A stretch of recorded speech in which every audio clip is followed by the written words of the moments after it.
Ales coming right up.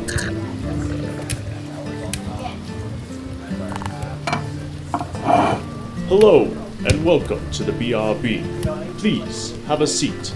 You're just in time for Tavern chatter.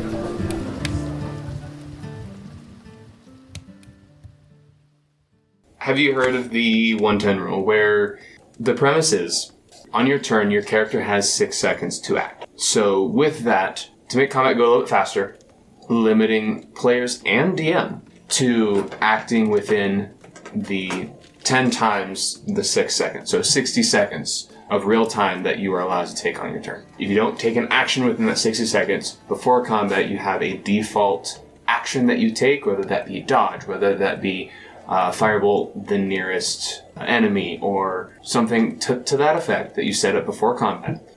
I like this, but I want to ask, how does this affect other things? If you're in a room, say the DM has established that 1 minute after entering this room, something happens, regardless of what anyone does. Would you then translate that to 10 minutes at the table?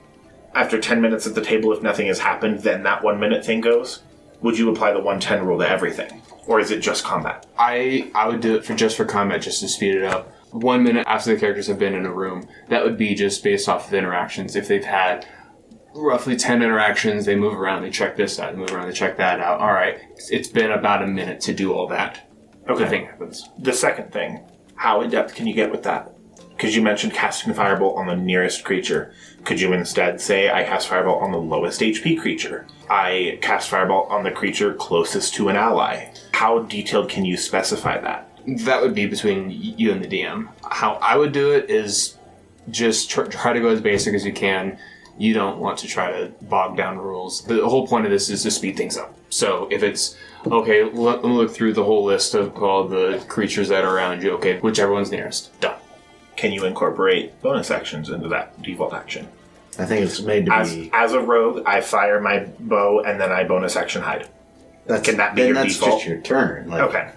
Yeah. You're either doing that as your turn or your 60 seconds are up, so you panic cast Firebolt. Yeah. Mm-hmm. I feel like it's more meant for spellcasting, and spellcasting in general takes a long time to take care of.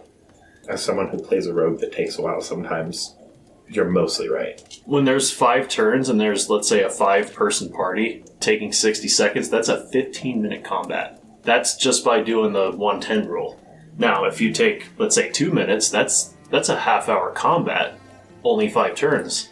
Now, with that, again, it depends on how you and the DM want to do it.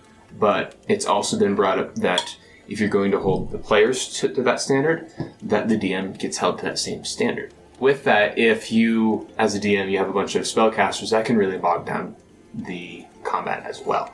Or you can try to set up a default action for each character, which could also bog it down. So I could see both sides of that coin as well. I think, personally, that could be nice for a bog standard combat. I can see expanding that rule a little bit for boss battles, for bigger, more intense battles, or for battles just have a lot of spellcasters in them. But if you have a bunch of wolves that are going to bite the party... I have no comment. I'm so mad about this one. Do tell. Okay, firstly, I would never do this to my players just because this seems like a rude thing to do.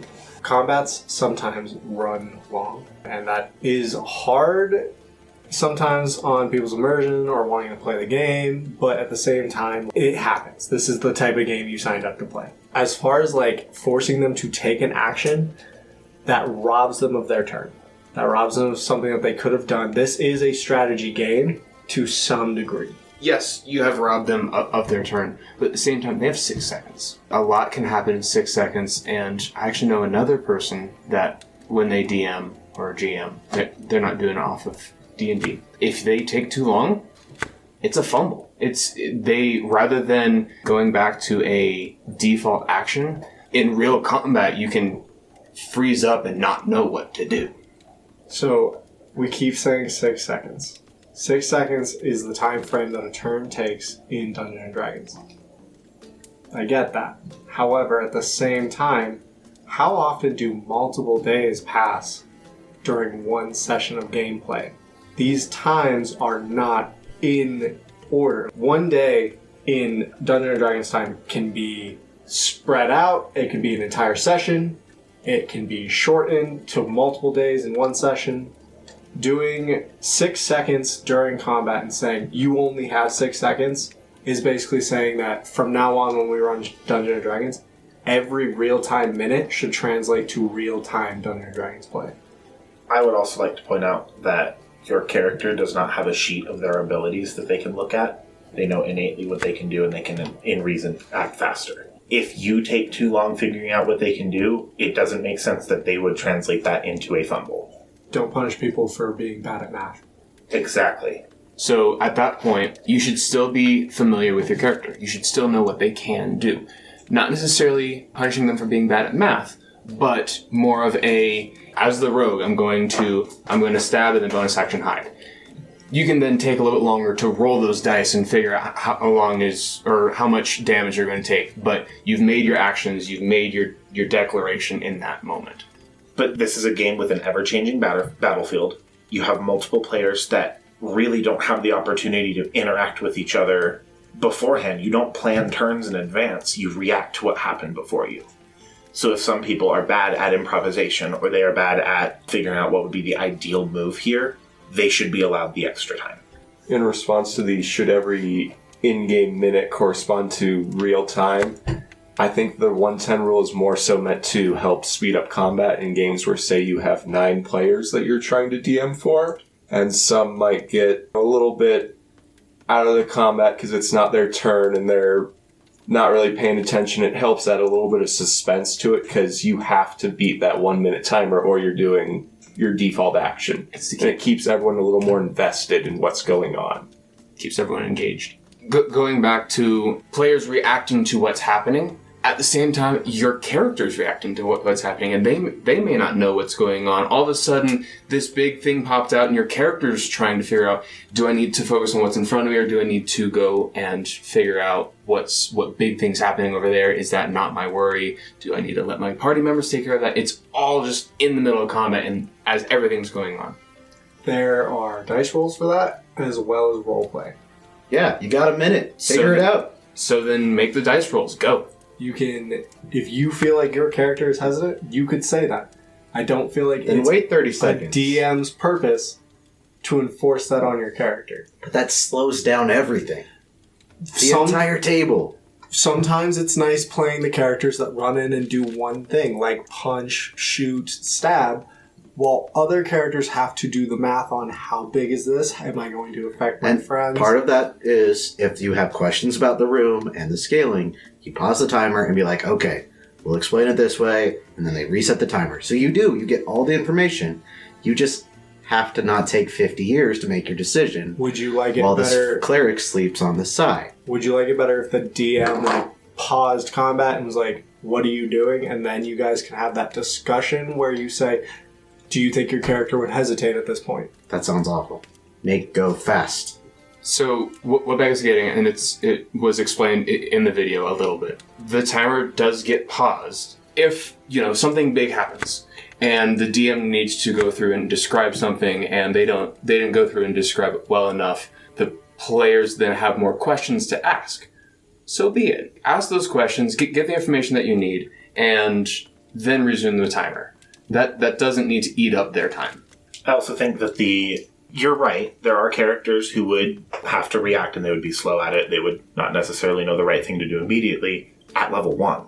If you're level 3, 4, you've been in combat before, you know what's going on. So then you should be able to quickly react. And you should be able to be within that 1 minute. As a character advances, their ability list grows, the complexity of combat and enemies grows, and the player might not always be able to evenly accommodate for that. That's why you're slowly leveling up. That's why you have the time to, you know what, oh, I just got a new ability, I'll try it next combat. As much as I hate this ruling, I do agree that you should know your character's abilities. Before you come to the table, you should know what you're playing, especially if you've been playing the character for multiple sessions. You should know what you're playing, you should know your abilities, Yeah, and a big thing too is you should read out your abilities just so that you're even double checking with your DM as you're casting an ability. Again, I hate this rolling, but yeah, you should know your stuff. It sucks to see somebody who's trying to figure out, they take 5 minutes in real time to, you know what, I am just going to stab the guy in front of me. Yes, you can ask questions around, you can try to figure out what else is going on, but at the same time, there's a dude in front of you, you need to stab him. But again, this mostly applies to spellcasters. If you are playing someone whose special ability is stab, and you take more than a minute, there better be some extenuating circumstances.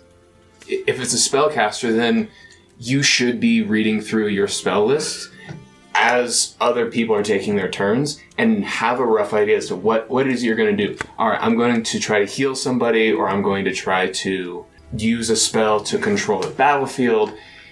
And if it is oh shit, somebody just went down, I need to heal somebody, that usually is a pretty quick, oh crap. Not necessarily something that you need to debate about. Somebody went down, you need to heal them. You've changed my mind.